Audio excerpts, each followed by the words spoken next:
चलो मेरे प्यारे बच्चों, नमस्कार। कैसे हो आप सब? बिल्कुल मस्त व झकास होंगे। मेरे प्यारे बच्चों, मैं पहले ही आपको क्लियर किया था कि इस मंथ के लास्ट तक ऑल सब्जेक्ट का हम जितने इंपॉर्टेंट टॉप 10 क्वेश्चन है सभी चैप्टर को खत्म करेंगे।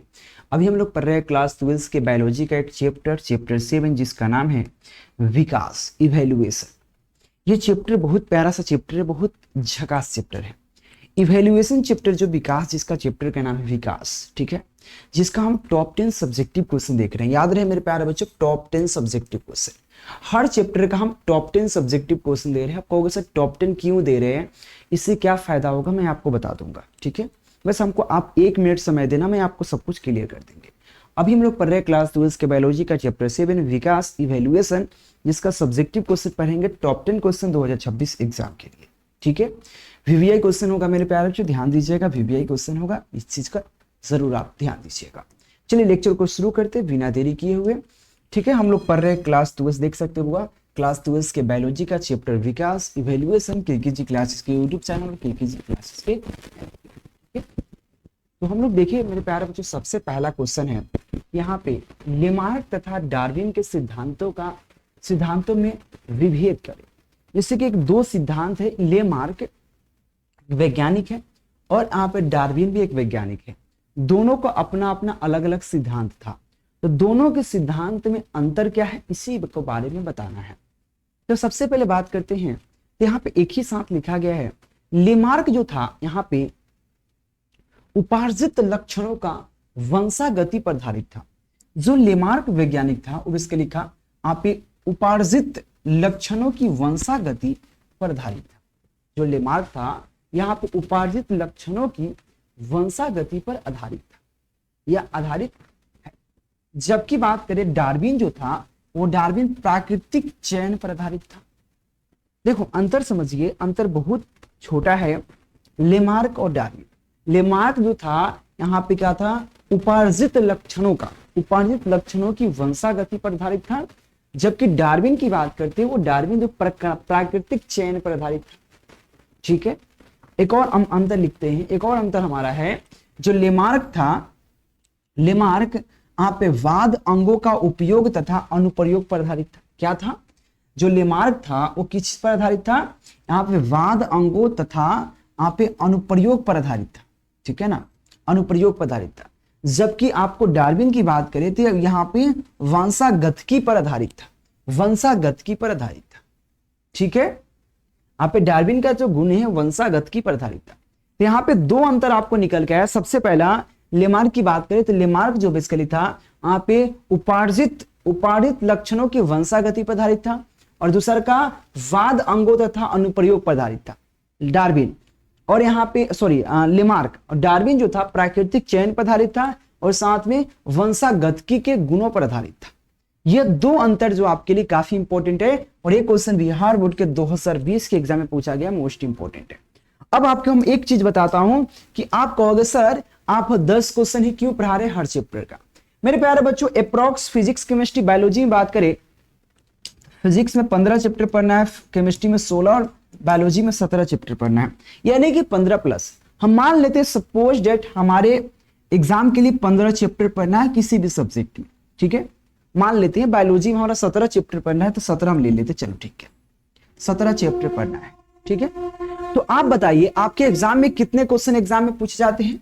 तो आपको 35 ऑब्जेक्टिव क्वेश्चन होते हैं, 10 शॉर्ट क्वेश्चन होते हैं, 3 लॉन्ग क्वेश्चन। इतना क्वेश्चन का जवाब देना होता है आप। भले ये क्वेश्चन पूछे जाते हैं डबल, यानी कि 35 का क्वेश्चन आपके एग्जाम में 70 पूछे जाएंगे, 10 शॉर्ट क्वेश्चन का 20 शॉर्ट क्वेश्चन, 3 लॉन्ग क्वेश्चन का 6 लॉन्ग क्वेश्चन पूछे जाएंगे। लेकिन जो आपको जवाब देना है उसी से मतलब है, जो याद होगा उसी को जवाब दे पाओगे। तो एक्स्ट्रा क्वेश्चन पूछ रहे हैं उससे हमको मतलब नहीं है, जो क्वेश्चन जवाब देना है उससे मतलब हम लोग रखना है। तैयारी हमको सिर्फ इतना ही का करना है कि आपके एग्जाम में 35 objective, 10 short question, 3 long question आ रहा है, उसी का तैयारी करना है। हाँ, डबल पूछा जा रहा है तो आपके लिए अच्छी बात है, ऑप्शन है, कोई भी जवाब दे सकते हो। अब देखिए आपको 17 चैप्टर पढ़ना है। 17 चैप्टर में अगर आप ही सोचो एक हर चैप्टर से एक सब्जेक्टिव क्वेश्चन, अगर एक सब्जेक्टिव क्वेश्चन पूछा जाए तो कितने क्वेश्चन हो गए बउआ, 17 चैप्टर है तो बउआ 1 × 17 यानी कि 17 सब्जेक्टिव हो गए, और 17 सब्जेक्टिव हो गए, और आपको जवाब कितना देना है, मात्र 10 क्वेश्चन का जवाब। बोलो। हर चैप्टर से एक अगर सब्जेक्टिव आपके एग्जाम में पूछे जा रहे हैं तो 17 सब्जेक्टिव हो जाते हैं और आपको मात्र 10 क्वेश्चन का जवाब देना है। यानी कि एक चैप्टर से आपको एक सब्जेक्टिव को क्लियर करना है, लेकिन एक सब्जेक्टिव कौन आएगा ये पता नहीं होता है, इसलिए हम हर सब्जेक्ट का 10 सब्जेक्टिव पढ़ा रहे हैं। 10 आपको मोस्ट इंपोर्टेंट सब्जेक्टिव पढ़ा रहे हैं, उसमें से एक क्वेश्चन आपके एग्जाम में फिक्स है कि आ जाएगा। आप ही सोचो 10 में से एक आएगा कि नहीं, बिल्कुल आएगा। अब एक चैप्टर के तो भाई 20, 25, 30, 40 सब्जेक्टिव क्वेश्चन है, लेकिन पूरा याद नहीं कर सकते हो आप, क्योंकि आपकी दिमाग में उतना एब्जॉर्ब करने की क्षमताएं नहीं है। ठीक है, क्योंकि एक चैप्टर थोड़ी याद करना है, पूरे बुक याद करना है, एक बुक थोड़ी है भाई, बहुत सारा है। इसलिए आपको हर चैप्टर से हम 10 क्वेश्चन दे रहे हैं। अगर हम 10 क्वेश्चन याद कर लेते हैं तो आराम से एक क्वेश्चन वहां से क्लियर हो जाएगा, इसलिए हम 10 क्वेश्चन दे रहे हैं। अब बात रहा ऑब्जेक्टिव का। ऑब्जेक्टिव कहोगे सर, तो हर चैप्टर का हम 40 ऑब्जेक्टिव पढ़ा रहे हैं। अब बताइए, अगर 17 चैप्टर है, एक चैप्टर से अगर 2 ऑब्जेक्टिव पूछता है तो कितना हो जाएगा?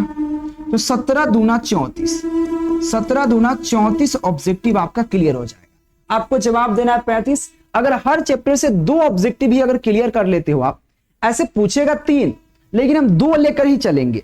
मान लेते 3 पूछेगा, उसमें से 2 ही याद रहेगा, क्या दिक्कत है?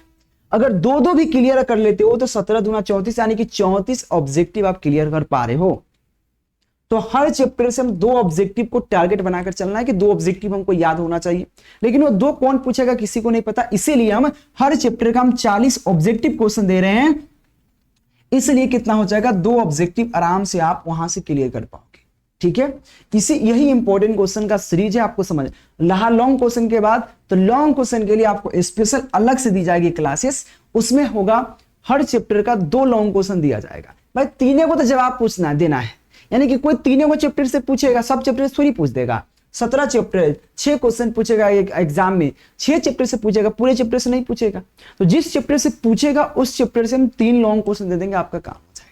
ठीक है, मैं आपको समझाने में जो समय लॉस किया उसके लिए माफी चाहता हूं मेरे प्यारे बच्चों, ध्यान देना। और ये सब पीडीएफ रेडी कर दी गई, आप ये पीडीएफ ले सकते हो दिए गए नंबर पर कांटेक्ट करके, 91 17 82 30 62 पर कांटेक्ट करके, ऑब्जेक्टिव प्लस सब्जेक्टिव दोनों का। ठीक है, चलिए अगला क्वेश्चन है, रासायनिक विकास के बारे में संक्षेप में लिखे। मेरा मकसद था सिर्फ आपको समझाना ताकि आप उस पर फोकस करो। देखो, रासायनिक विकास के बारे में संक्षिप्त उदाहरण दिया, संक्षिप्त लिखिए। देखो, रासायनिक विकास उस प्रक्रिया को यहाँ पे संदर्भित करता है जिसके द्वारा पृथ्वी के प्रारंभिक वातावरण में अकार्बनिक घटकों से विविध कार्बनिक अणु बने और यह जीवन की उत्पत्ति के दिशा में क्या की? मदद की या पहला कदम माना जाता है। यहां पर जो कहा गया, सिंपल समझिएगा कि रासायनिक विकास उस प्रक्रिया को संदर्भित करता है, यानी कि रासायनिक विकास जो है उस प्रक्रिया को संदर्भित करता है जिसके द्वारा पृथ्वी पर प्रारंभिक वातावरण में, यानी कि देखो ऐसा कुछ समय रहा होगा जिसमें पृथ्वी पर कुछ नहीं रहा होगा, केवल वातावरण रहा होगा, उस पर आदमी भी नहीं रहा होगा। अब कभी ऐसा पृथ्वी पर हुआ होगा जहां पे कुछ नहीं रहा होगा पृथ्वी पर, एक बस ऐसी पहाड़ पड़ल होगा, बस कुछ नहीं, पानी होगा सिर्फ, इसके अलावा कुछ नहीं होगा। हाँ या ना, यही तो रहा होगा। उसके बाद क्या हुआ, वही कहा गया रासायनिक विकास उस प्रक्रिया को संदर्भ में कहता है कि पृथ्वी के प्रारंभिक वातावरण में, तो शुरू में क्या हुआ होगा, पृथ्वी पर प्रारंभिक वातावरण जब शुरू हुआ होगा वातावरण, उस समय क्या होगा, अकार्बनिक घटकों से विविध कार्बनिक अणु बने होंगे। तो उस समय अकार्बनिक पदार्थ मतलब होता है इनऑर्गेनिक केमिस्ट्री, अकार्बनिक रसायन से कुछ वहां पे कार्बनिक अणु बने होंगे, एक छोटी छोटी अणु बना होगा, कार्बनिक अणु बना होगा, मिलजुल के 10-12 पदार्थों को मिलकर टकराव कराकर हवा हुआ से कैसे भी करके अणु बना होगा। ठीक है ना, और यह जीवन की उत्पत्ति के लिए दिशा में पहला कदम था, और वह अणु जो है जीव के रूप में बदल गया होगा और वहां से जीव का उत्पत्ति हुआ होगा, यही कहने के प्रयास की जा रही है। ठीक है, और यही जीवन की उत्पत्ति की दिशा के पहला कदम माना जाता है मेरे प्यारे बच्चों। यह बेसिकली पूरा काल्पनिक है, काल्पनिक नहीं वैज्ञानिक है। ठीक है ना, और वैज्ञानिक की अधिकतम प्रयास जो होता है काल्पनिक ही होता है, बाद में वो प्रूफ होता है कि हाँ ऐसा हुआ होगा। पहले तो लोग सोचता है कि हाँ ऐसा हुआ होगा, ठीक है, बाद में ना सिद्ध होता है कि हाँ ये है, पहले तो काल्पनिक ही होता है। चलिए अगला हमारा क्वेश्चन हुआ, कहा गया क्वेश्चन कहता है यहाँ पे बैगनविलिया के कांटे तथा यहाँ पे कुकुरबिट्टा के यहाँ पे प्रत्नों में क्या संबंध है? बहुत प्यारा सा क्वेश्चन कहा गया यहाँ पे कि यहाँ पे बैगनविलिया के कांटे तथा कुकुरबिट्टा के यहाँ पे प्रांतों में क्या संबंध है? ये दो बात क्या है, बैगनविलिया और कुकुरबिट्टा के जो प्रांत होते हैं उसमें क्या संबंध है ये बताना है। देखो बैगनविलिया और कुकुरबिट्टा की बात करते हैं तो बैगनविलिया के कांटे और कुकुरबिट्टा के प्रांत समजातीय संरचनाओं के उदाहरण है। क्या है मेरे प्यारे बच्चों? समजातीय संरचनाओं का एक उदाहरण है, ठीक है ना। तो याद रखना दोनों क्या है, बैगनविलिया के कांटे और कुकुरबिट्टा प्रांत के जो बेसिकली क्या है, समजातीय संरचनाओं का उदाहरण है। क्या है? समजातीय संरचनाओं का एक उदाहरण है, ठीक है ना। समजातीय संरचनाओं ऐसे अंग या शरीर के अंग होते हैं, जो समजातीय अंग जो होता है ऐसे अंग होता है या शरीर का ऐसा भाग होता है जिसकी संरचना समान होता है, जिसकी संरचना समान होता है। जैसे कि देखो अगर बात की जाए बंदर की बात कर ले तो बंदर में और मनुष्य में देखोगे तो बंदर के जो आगे का गोर है हाथ होता है, इसके लिए पैर में, और हम लोग का हाथ समान लगता है देखने में। अगर वो खड़ा हो जाए तो बंदर ऐसे ही आएगा ना नजर, भले उसको पूंछ हटा दे तो आदमी की तरह ही है कि नहीं। तो उसी तरह से कहा गया यहाँ पे कि समजातीय संरचना ऐसे अंग होते हैं जो शरीर के समान अंग होते हैं, शरीर के अंग होते हैं, ठीक है ना। इसकी संरचना समान होती है, देखने में इक्वल होते हैं, बराबर होते हैं, लेकिन उसके कार्य भिन्न होता है, लेकिन उसका काम भिन्न होता है। जैसे हम लोग हाथ से बहुत चीज काम कर पाते हैं, लेकिन आप बंदरों देखोगे तो हाथ से बहुत चीज काम नहीं कर पाते हैं, तो उसके काम भिन्न हो सकते हैं, ठीक है ना। और जो एक ही पूर्वज के विकसित होते हैं, और जो बेसिकली एक ही पूर्वज से विकसित हुए हैं, यानी कि जो आपके पूर्वज हैं उसके भी पूर्वज वही है। जैसे कि बंदरों जो बात करते हैं, बंदर और मनुष्य का पूर्वज हमारे को लगता है एक ही है। आपने देखा होगा 5 या 3 क्लास में पहले हुआ होगा एक बंदर रहा होगा, उसके बाद थोड़ा ऐसे हुआ होगा, थोड़ा ऐसे पूंछ रहा होगा, पूंछ कट गया होगा, तो भाई उसका भी पूर्वज ऐसा ही रहा होगा, उसी पूर्वज से हम लोग भी विकसित हुए हैं। तो दोनों का पूर्वज समान है। उसी तरह से बैगनविलिया और कुकुरबिट्टा के प्रांत क्या है, संबंध क्या है, दोनों बेसिकली समजातीय संबंध है। और समजातीय संबंध होने की वजह से क्या है, इसके अंग समान है लेकिन कार्य अलग अलग है, ठीक है। तो देखो जब भी इस चीज को समझने के प्रयास कीजिएगा तो डिफिनीशन पर ध्यान दीजिएगा। डिफिनीशन आपको उतना ही लिखते हैं जितना आपकी आवश्यकता है। सिंपल लिखा गया, बैगनविलिया कांटे और कुकुरबिट्टा के प्रांत समजातीय अंग का उदाहरण है। समजातीय संरचना ऐसे अंग होते हैं जो शरीर के अंग होते हैं, जो देखने में सामान्य होता है और जिसकी संरचना सामान्य होता है, परंतु उसके कार्य भिन्न होती हैं और एक ही पूर्वज से विकसित हुए होते हैं, ठीक है। अगला हमारा क्वेश्चन बुआ कहता है कि यहाँ पे असमजात अंग क्या है, कोई 2 उदाहरण प्रस्तुत करे। असमजात अंग क्या होता है बुआ? तो वे अंग जो संरचना में भिन्न होते हैं परंतु कार्य में समान होते हैं, यानी कि वे अंग जो संरचना में भिन्न होते हैं लेकिन कार्य में समान होते हैं, उसे हम असमजात अंग कहते हैं। उदाहरण के लिए पक्षियों के पंख और कीड़ा के पंख दोनों अलग अलग हैं, उसका बेसिकली संरचना भिन्न है लेकिन कार्य समान है। कैसे कार्य समान है?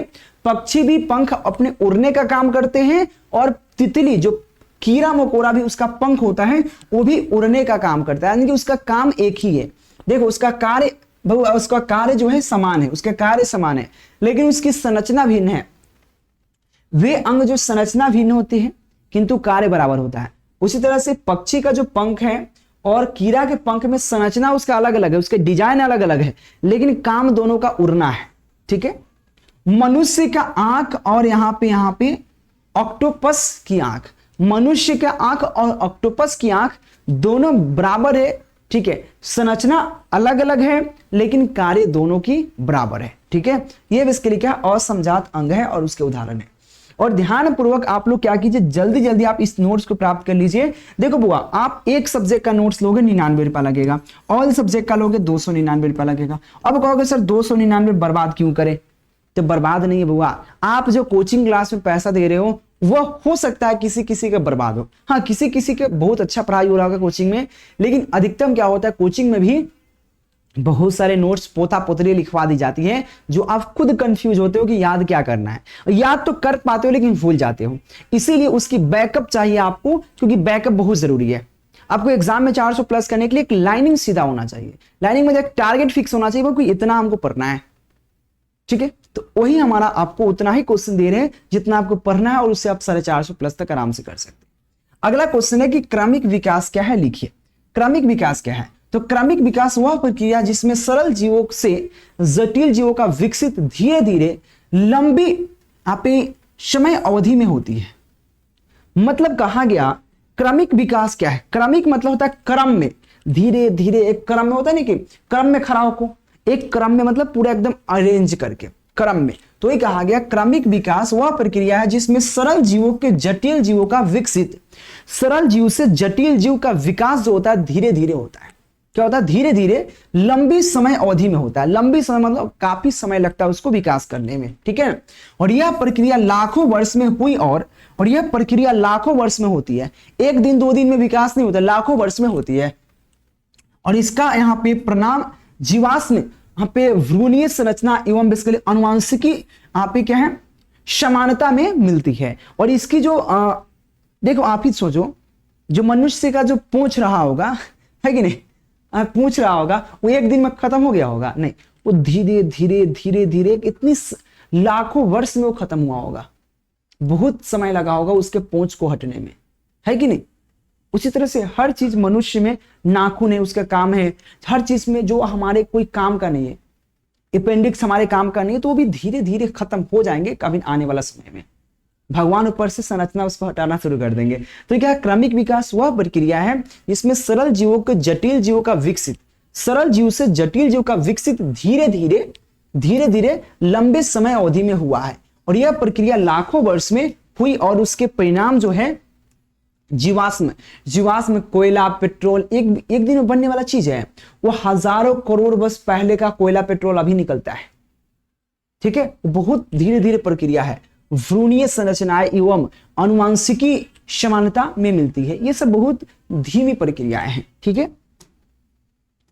अगला क्वेश्चन कहता है, यहां पे क्वेश्चन है भूवैज्ञानिक महाकल्प क्या है? भूवैज्ञानिक महाकल्प क्या है? इस यहाँ पे इन्हें जिन महाकल्पों के वर्गीकृत किया गया उन महाकल्पों का नाम लिखें। देखो मेरे प्यारे बच्चों, यहाँ पे भूवैज्ञानिक का यहाँ पे महाकल्प क्या है और उनको कितने वर्गों में बांटा गया उसको लिखना है। सबसे पहले हम समझते हैं, देखो पृथ्वी के इतिहास को वैज्ञानिकों ने दीर्घ समकालीनों में विभाजित किया है, जिन्हें भूवैज्ञानिक महाकल्प कहते हैं। देखो वैज्ञानिक ने क्या किया, पृथ्वी के दीर्घ समकालीनों में विभाजित किया गया है। जो पृथ्वी के जो इतिहास है उसको क्या किया, दीर्घ समकालीनों में विभाजित किया गया, जिससे हम लोग भूवैज्ञानिक महाकल्प कहते हैं। और भूवैज्ञानिक महाकल्प निम्नलिखित है। यहां पर देखो क्या है, यहाँ पे अच्छा यहाँ पे अर्चिन्य है, अर्चिन्य, साथ में यहाँ पे क्या है प्रोटोजोइक है, प्रोटोजोइक, यहाँ पे है पैलियोजोइक, यहाँ पे मीसोजोइक और यहाँ पे सोनोजोइक। ये बेसिकली क्या है, यहाँ पे महत्वपूर्ण क्या है, भूवैज्ञानिक महाकल्प जो में विभाजित किया गया। याद कर लीजिएगा, ऑब्जेक्टिव में भी काम आ जाएगा। अगले क्वेश्चन कहता है अपसारी तथा अभिसारी विकास में अंतर स्पष्ट करें। अपसारी और अभिसारी विकास क्या है, मैं 2 पॉइंट में लिखा हूं। देखो सबसे पहले यहाँ पे अपसारी विकास और यहाँ पे अभिसारी विकास, 2 पॉइंट लिखा गया। चलिए समझते हैं। जब विभिन्न प्रजाति किसी विशेष वातावरण में, जब विभिन्न प्रजाति मतलब बहुत सारे प्रजाति किसी विशेष वातावरण के कारण अपनी विशेषता और कार्यों में क्या होता है, समानता विकसित करता है। देखो सिंपल कहा गया बुआ, बहुत प्यारा सा क्वेश्चन है। कहा गया जब विभिन्न प्रजाति किसी विशेष वातावरण के अनुकूल के कारण अपनी विशेषता और कार्यों में क्या होती है, सामान्य विकसित होते हैं या सामान्य विकसित की जाती है, उसे हम कहते हैं अपसारी विकास। अभिसारी क्या है, जब एक यहां पे एक सीधा कहा गया, जब एक यहां पे पैतृक प्रजाति कई अलग अलग प्रजातियों के यहां पे क्या है विचरण करती है, तो अंततः नई प्रजाति का जन्म होता है। इसे हम अभिसारी विकास कहते हैं। यहां पे जो भी शब्द है वो थोड़ा सा हो सकता है आपको कहे कि सर ये सब थोड़ा सा हार्ड लेवल का है।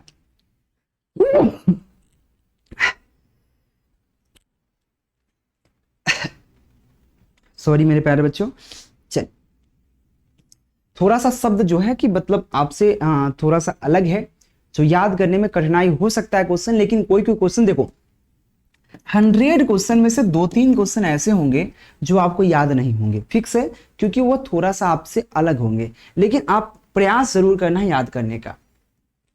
अगला क्वेश्चन कहता है, यहाँ पे क्वेश्चन है, पुनरावृत्ति सिद्धांत क्या समझते हैं? पुनरावृत्ति सिद्धांत क्या है? तो किसी प्रक्रिया को यहाँ पे बार बार दोहराना पुनरावृत्ति कहलाता है। पुनरावृत्ति मतलब होता है किसी चीज को बार बार दोहराना, बार बार उसको दोहराना, पुनरावृत्ति कहलाता है। यह कार्य किसी लक्षण परिणाम की प्राप्ति के लिए हो सकता है।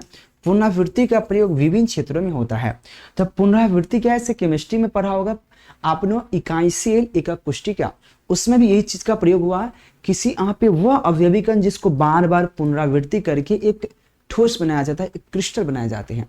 तो ये कहा गया किसी प्रक्रिया को बार बार दोहराकर पुनरावृत्ति कहलाता है, दोहराना पुनरावृत्ति कहलाता है। और यह कार्य किसी लक्ष्य को प्राप्ति करने के लिए या परिणाम को प्राप्ति करने के लिए इसका उपयोग किया जा सकता है। और पुनरावृत्ति का प्रयोग विभिन्न क्षेत्रों में हम कर सकते हैं। ठीक है, अगले क्वेश्चन है, अनुकूलन क्या है? इसका यहाँ पे 100 उदाहरण वर्णन करें। मतलब अनुकूलन क्या होता है? देखो अनुकूलन जो होता है, देखो अपने किसी भी जीव को जिंदा रहने के लिए उसके वातावरण के अनुसार ढलना ही अनुकूलन कहलाता है।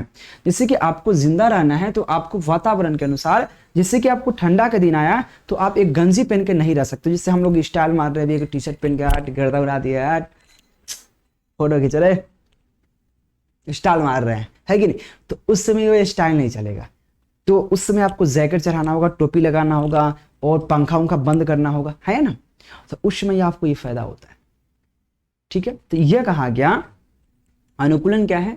किसी भी जीव को जीवित रहने के लिए उसके पर्यावरण के अनुसार ढलना ही अनुकूलन कहलाता है। उसके अनुसार ढलना पड़ेगा। ठंडा का दिन आएगा तो हम लोग ठंडा के अनुसार कपड़ा उपड़ा पहन के पूरा खिड़की बंद करके पंखा उनका नहीं चलाएंगे। लेकिन गर्मी के दिन आएगा तो वो अब उसी तरह से चलेंगे तो फिर दिक्कत हो जाएगा। गर्मी के दिन में सब कुछ हटा देते हैं, पंखा चलाने लगते, एसी चलाने लगते, तो गर्मी खत्म होता है कि नहीं?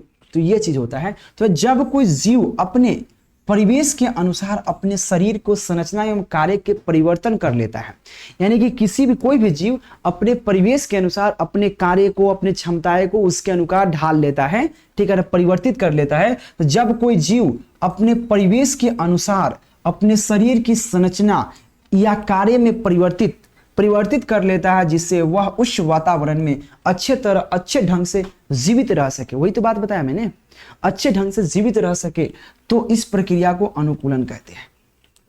ठीक है, यह एक क्या है? जैविक प्रक्रिया है मेरे प्यारे बच्चों, ध्यान दीजिए। अगले क्वेश्चन कहता है, रामापिथिकस और ड्रायोपिथिकस में अंतर स्थापित करिए। यह क्वेश्चन 2019 के एग्जाम में पूछा गया है।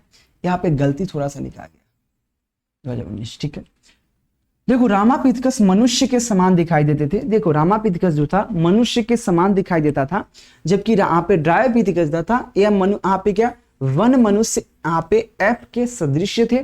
यही सबसे पहला अंतर है मेरे प्यारे बच्चों। ये कितना बार क्वेश्चन कर दिया गया है कि यहाँ पे मनुष्य के समान दिखाई देता था रामापिथिकस, जबकि ड्रायोपिथिकस वन मनुष्य ऐप के समान दिखाई देता था या उसके सदृश था।